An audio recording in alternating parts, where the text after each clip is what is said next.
Hello दोस्तों, स्वागत है आपका इतिहास एम्पायर में। दोस्तों, हम लोग यूजीसी नेट जेआरएफ के प्रश्न पत्र 1 के chapter wise previous year questions cover कर रहे थे। यानी कि अभी तक किसी भी चैप्टर के किसी भी टॉपिक से क्वेश्चंस अगर पूछे गए हैं यूजीसी नेट जेआरएफ के एग्जाम्स में, तो वो सारे हम लोग व्याख्या सहित कवर करेंगे, ताकि दोस्तों वो चैप्टर पूरा हमारा कवर हो जाए। उसके जितने भी इम्पोर्टेंट टॉपिक्स जिससे यूजीसी क्वेश्चंस पूछती हैं वो सारे हम लोगों के कवर हो जाए और वो चैप्टर हमारा अच्छे से तैयार भी हो जाए। क्योंकि दोस्तों, अगर एक क्वेश्चन पूछा जाता है तो उसके व्याख्या में लगभग उससे रिलेटेड कई की पॉइंट्स हमारे सीधे सीधे तैयार हो जाते हैं, जो आने वाली परीक्षा में सीधे सीधे पूछे जा सकते हैं। और दोस्तों, अगर किसी को भी अभी तक यूजीसी नेट जेआरएफ के जून की एग्ज़ाम डेट नहीं पता है तो वो बता दी जाए कि चेंज हो गई है। 18 जून को हमारा यूजीसी नेट का एग्ज़ाम है। और दोस्तों, हमारा अभी इन्वायरमेंट टॉपिक चल रहा है, जिसका हम लोग लगभग ABCDE ये पूरा कवर कर चुके हैं। और आज दोस्तों हम लोग H यानी कि जलवायु परिवर्तन संबंधी राष्ट्रीय कार्य योजना ये कवर करेंगे। और दोस्तों, इसमें हमारा ज़्यादा नहीं बचा हुआ है। ये कवर करने के बाद हम लोग इसकी जो दूसरी बुक है वॉल्यूम 2 उसे भी स्टार्ट कर देंगे। और अभी हमारे पास बड़े दोस्तों सिर्फ 45 दिन बाकी बचे हैं और हम 30 दिन का टारगेट रखेंगे। 30 दिन में उस पूरी बुक को अच्छे से ख़त्म करेंगे। दोस्तों, बीच में कुछ दिन क्लासेस नहीं आ पाई तो उसके लिए मैं क्षमा चाहूँगी। चलिए स्टार्ट करते हैं आज का टॉपिक, जलवायु परिवर्तन संबंधी राष्ट्रीय कार्य योजना। दोस्तों, इसका पहला क्वेश्चन है, निम्नलिखित में से कौन से एक के जलवायु यानी कि क्लाइमेट में धनात्मक और प्रेरणात्मक दोनों रेडियो एक्टिव बल पाया जाता है? तो दोस्तों, इसका डी ऑप्शन सही हो जाएगा, यानी कि ओजोन। ओजोन की जलवायु में धनात्मक और प्रेरणात्मक दोनों रेडियो एक्टिव बल पाया जाता है। हमारा अगला क्वेश्चन है, भारत सरकार की जलवायु कार्य योजना के अंतर्गत कितने मिशन हैं? तो दोस्तों, इसका बी ऑप्शन सही हो जाएगा, 8। जलवायु परिवर्तन पर राष्ट्रीय कार्य योजना को 2008 में भारत सरकार द्वारा जलवायु परिवर्तन के प्रतिकूल प्रभाव को कम करने और अनुकूल करने के लिए आरंभ किया गया था। और इसमें कुल 8 मिशन दोस्तों कौन कौन से थे ये भी एक बार देख लेते हैं। राष्ट्रीय सौर मिशन, विकसित ऊर्जा दक्षता के लिए राष्ट्रीय मिशन, स्थायी निवास पर राष्ट्रीय मिशन, राष्ट्रीय जल मिशन, सुस्थिर हिमालयी पारिस्थितिक तंत्र हेतु राष्ट्रीय मिशन, हरित भारत हेतु राष्ट्रीय मिशन, सतत कृषि हेतु राष्ट्रीय मिशन, और दोस्तों सबसे लास्ट है जलवायु परिवर्तन हेतु रणनीतिक ज्ञान पर राष्ट्रीय मिशन। हमारा अगला क्वेश्चन है दोस्तों, पिछले 100 वर्षों में विश्व में समुद्र स्तर में 10 से 25 सेंटीमीटर या अधिक की वृद्धि होने का अनुभव है और इसका कारण क्या है? तो दोस्तों, ए दिया गया है महासागरीय जल का तापीय संकुचन, बी है हिमनदों और लघु हिमशिखरों का पिघलना, सी है ग्रीनलैंड की बर्फ की चादर का पतला होना, और डी है स्थलीय जल भंडारण में परिवर्तन। तो दोस्तों, इसका सही ऑप्शन डी हो जाएगा, यानी कि केवल बी, सी और डी। पिछले 100 वर्षों में विश्व में समुद्र स्तर में 100 से 25 सेंटीमीटर या अधिक की वृद्धि भूमंडलीय तापन के द्वारा जनित है। भूमंडलीय तापन के प्रभाव को देखा जा सकता है हिमनदी और लघु हिम शिखरों का पिघलना, ग्रीनलैंड की बर्फ की चादर का पतला होना और स्थलीय जल भंडारण में परिवर्तन इत्यादि। हमारा अगला क्वेश्चन है, जलवायु परिवर्तन के आंतरिक और बाह्य कारक हैं, बाह्य कारकों में शामिल हैं। तो दोस्तों, ये दिया गया है वायुमंडल, महासागर और भू सतह के बीच फीडबैक, बी है सौर परिवर्तनशीलता, सी है पृथ्वी की कक्षा में परिवर्तन, डी है जलवायु प्रणाली के भीतर परिवर्तनशीलता, ई है ज्वालामुखीय क्रिया। तो दोस्तों, इसका सी ऑप्शन सही हो जाएगा, यानी कि केवल बी, सी और ई। चलिए हम लोग अगला क्वेश्चन देख लेते हैं दोस्तों, निम्नलिखित में से कौन से जलवायु परिवर्तन पर राष्ट्रीय कार्य योजना के मिशन है? नंबर 1 है राष्ट्रीय सौर मिशन, नंबर 2 है हरित भारत मिशन, नंबर 3 है पश्चिमी घाट विकास मिशन, नंबर 4 है राष्ट्रीय जल मिशन, और नंबर 5 है दोस्तों वायु प्रदूषण उपशमन मिशन। तो दोस्तों, इसका सही ऑप्शन बी हो जाएगा, यानी कि केवल 1, 2 और 4। जलवायु परिवर्तन के लिए राष्ट्रीय कार्य योजना भारत सरकार का एक कार्यक्रम है तथा इसे 2008 में जलवायु परिवर्तन के प्रतिकूल प्रभाव को कम करने और अनुकूल बनाने के लिए शुरू किया गया था। NAPPC के अंतर्गत 8 मिशन है दोस्तों। ये 8 मिशन अभी हम लोग जस्ट देख के गए हैं। चलिए हमारा अगला क्वेश्चन है, पृथ्वी की जलवायु को सकारात्मक, विकर्णीय, बल प्रदान करने अथवा गर्म होने के संबंध में निम्नलिखित में से कौन उत्तरदायी है? तो दोस्तों इसका डी ऑप्शन सही हो जाएगा, क्षोभ मंडल का ओजोन। ट्रोपोस्फेरिक ओजोन यानी कि क्षोभ मंडल की ओजोन सतह का निर्माण वाष्पशील कार्बनिक यौगिक और नाइट्रोजन ऑक्साइड के मध्य रासायनिक अभिक्रिया द्वारा प्रकाश तथा पराबैंगनी प्रकाश की उपस्थिति में होता है। यह पृथ्वी की जलवायु को सकारात्मक, विकिरण, बल प्रदान करने तथा गर्म होने के संबंध में उत्तरदायी है। हमारा अगला क्वेश्चन है दोस्तों, संयुक्त राष्ट्र पर्यावरणीय कार्यक्रम यानी कि UNEP निम्नलिखित में से किसके दौरान हुए विचार विमर्श का परिणाम था? तो दोस्तों इसका बी ऑप्शन सही हो जाएगा, यानी कि 1972 में स्टॉकहोम में आयोजित मानव पर्यावरण सम्मेलन का। चलिए एक बार इसकी व्याख्या अच्छे से समझ लेते हैं। संयुक्त राष्ट्र पर्यावरणीय कार्यक्रम संयुक्त राष्ट्र प्रणाली के अंतर्गत पर्यावरणीय मुद्दों पर प्रतिक्रियाओं के समन्वय के लिए जिम्मेदार है और इसकी स्थापना दोस्तों मॉरिस स्ट्रॉन्ग ने की थी। जून 1972 में स्टॉकहोम में मानव पर्यावरण पर संयुक्त राष्ट्र सम्मेलन के परिणाम स्वरूप संयुक्त राष्ट्र पर्यावरणीय कार्यक्रम को स्थापित किया गया। इसका जनादेश जलवायु परिवर्तन सहित कई मुद्दों पर नेतृत्व प्रदान करना, विज्ञान समाधान विकसित करना, हरित आर्थिक विकास करना इत्यादि। हमारा अगला क्वेश्चन है, निम्नलिखित में से कौन से लक्ष्य सतत विकास लक्ष्यों में शामिल हैं? तो नंबर 1 है दोस्तों उद्योग, नवाचार और अवसंरचना, बी है सभी के लिए उच्च शिक्षा, सी है असमानता में कमी, डी है लक्ष्य प्राप्त करने हेतु साझेदारियां और ई है स्वच्छ वायु। तो दोस्तों इसका बी ऑप्शन सही हो जाएगा, यानी कि केवल ए, सी और डी। और दोस्तों नीचे दिए गए विकल्पों में लक्ष्य सतत विकास जो अभी इसमें शामिल हैं, तो ये उद्योग, नवाचार और अवसंरचना, ये दोस्तों लक्ष्य नंबर 9 है। असमानता में कमी ये लक्ष्य नंबर 5 है और लक्ष्य प्राप्त करने के लिए साझेदारी ये लक्ष्य नंबर 17 है। हमारा अगला क्वेश्चन है, IPCC के रिपोर्ट के अनुसार वर्ष 2014 में वैश्विक कार्बन डाइऑक्साइड उत्सर्जन में निम्नलिखित क्षेत्रों में से किसका योगदान सबसे कम रहा? तो दोस्तों इसका सही ऑप्शन ए हो जाएगा, यानी कि परिवहन का।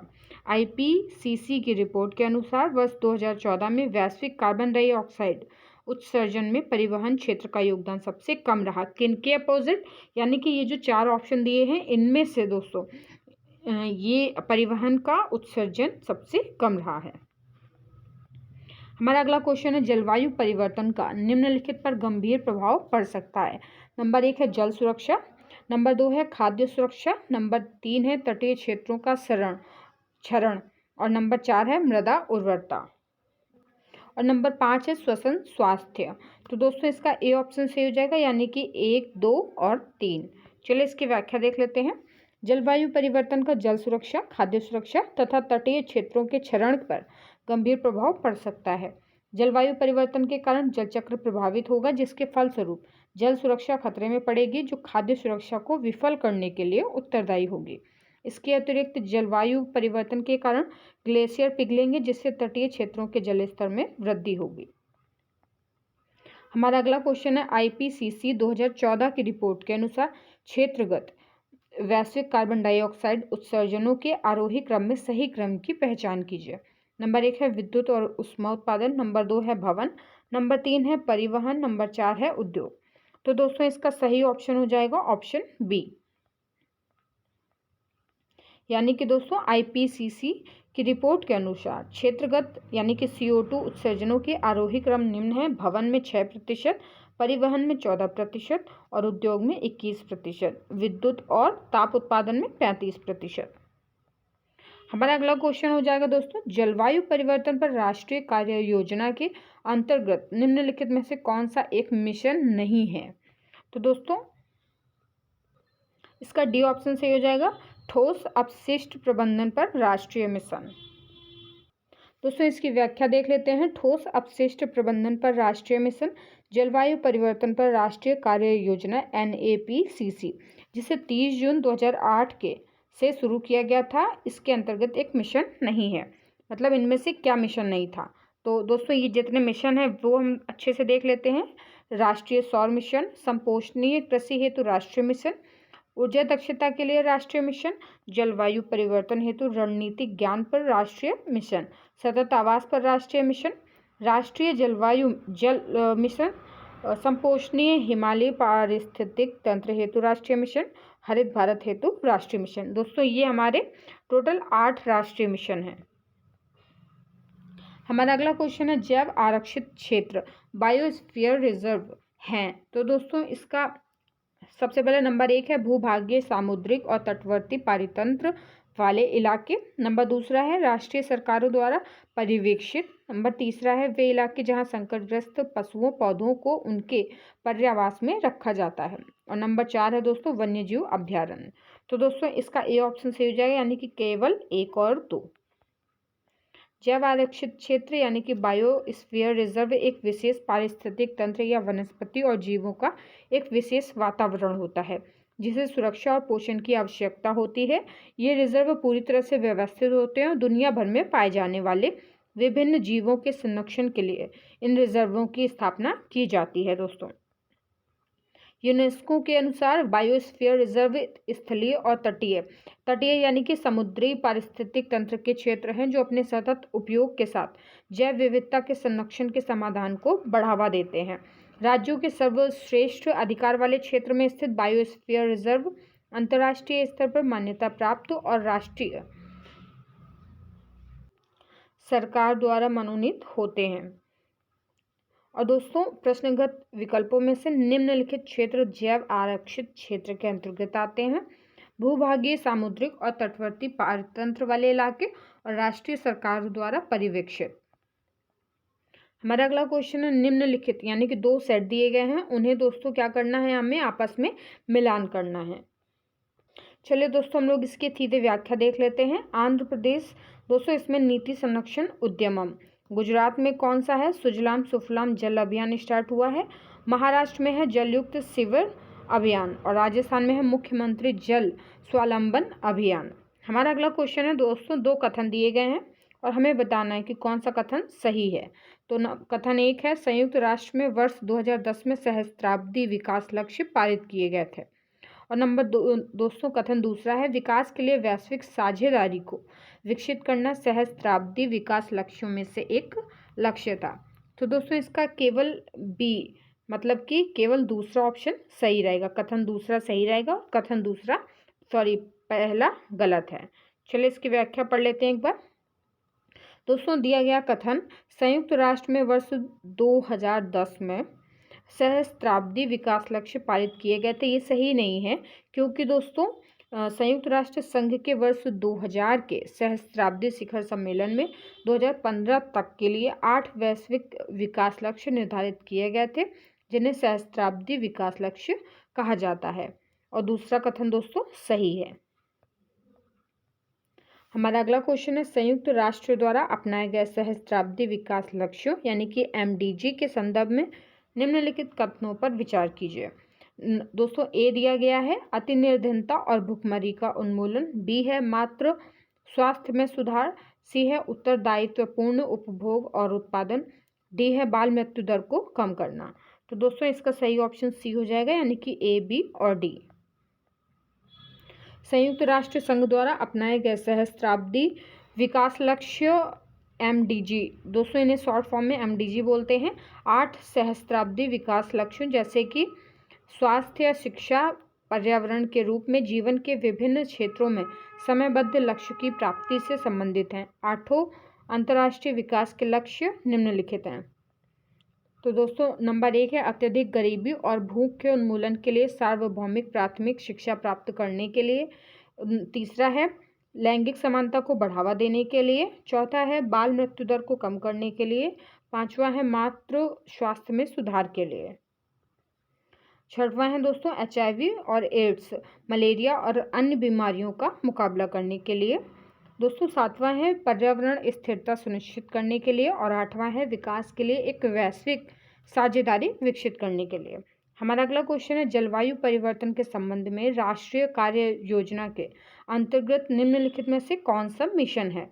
तो दोस्तों इसका डी ऑप्शन सही हो जाएगा यानी कि केवल ए और सी यानी कि हिमालय पारिस्थितिक तंत्र को संपोषण करना, और दोस्तों सी जलवायु परिवर्तन हेतु रणनीतिक जानकारी।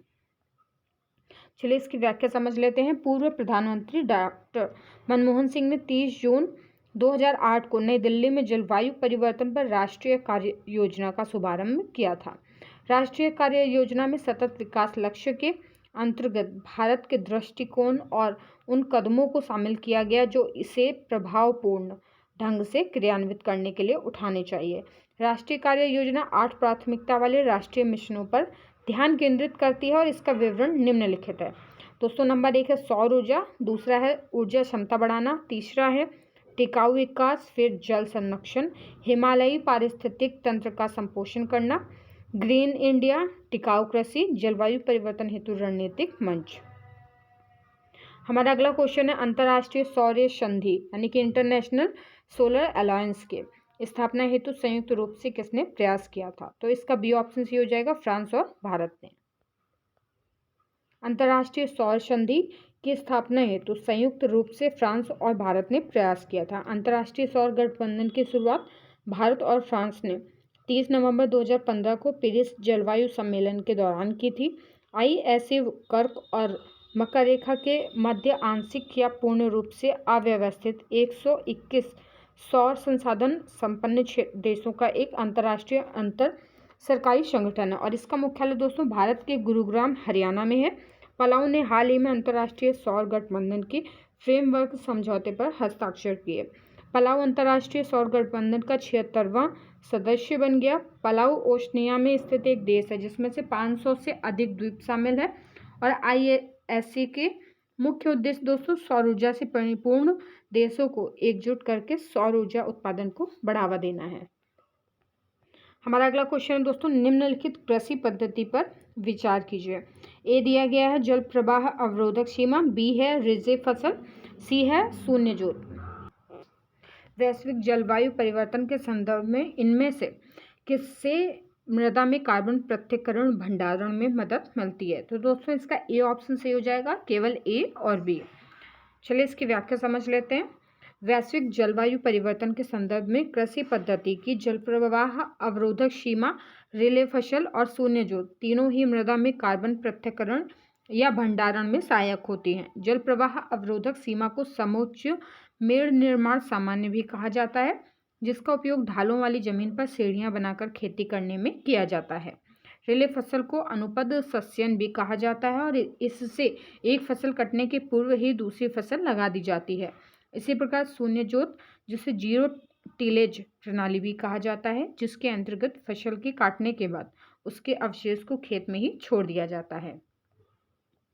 दोस्तों हमारा अगला क्वेश्चन है किस पर्वतीय शिखर के पारिस्थितिक तंत्र के संरक्षण के लिए सागर मंथन राष्ट्रीय उद्यान की स्थापना हुई? तो इसका बी ऑप्शन सही हो जाएगा, एवरेस्ट पर्वत के। चलिए दोस्तों इसकी व्याख्या समझ लेते हैं।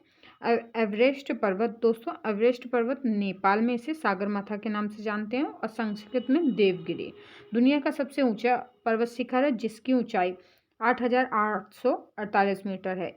पहले इसे X15 के नाम से जाना जाता था। माउंट एवरेस्ट की ऊंचाई उस समय 29,002 फीट या 8,840 मीटर मापी गई।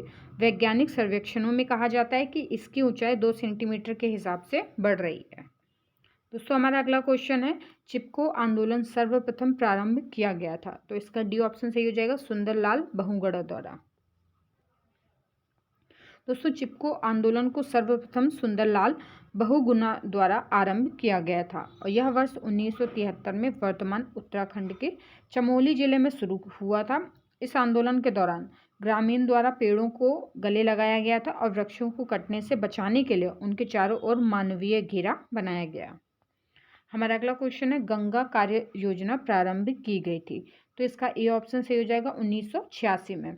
गंगा कार्य योजना दोस्तों के क्रियान्वयन तथा नीतियों व कार्यक्रमों को आगे बढ़ाने के लिए प्रधानमंत्री की अध्यक्षता में भारत सरकार ने 1985 में केंद्रीय गंगा प्राधिकरण गठित किया गया और सीजीए के निर्देशन तथा निगरानी के अधीन परियोजनाओं के कार्यान्वयन हेतु सरकार ने जून 1985 में ही पर्यावरण विभाग के घटक के रूप में गंगा परियोजना निदेशालय का गठन किया। ध्यातव्य है कि 1985 में स्थापित CGA का कार्य था गंगा कार्य योजना के कार्यों के लिए नीतियां बनाना, और इस योजना के तहत 261 योजनाएं बनाई गई थीं। ज्ञातव्य है GAP प्रथम अभी प्रगति में ही था कि CGA ने फरवरी 1991 में GAP द्वितीय गठन कर दिया, और जिसके अंतर्गत अधोलिखित स्थानों को जल प्रदूषण से मुक्त कराने का लक्ष्य रखा गया। दोस्तों नंबर 1 ए है गंगा की सहायक नदियां हैं यमुना, दामोदर तथा गोमती, और बी चरण प्रथम में छूट गए 25 वर्ग 1 कस्बे और नदी के किनारे स्थित दूसरे प्रदूषणकारी कस्बे। इस प्रकार 31 मार्च 2000 तक कुल 261 पारित योजनाओं में 254 योजनाएं पूरी की जा चुकी थी।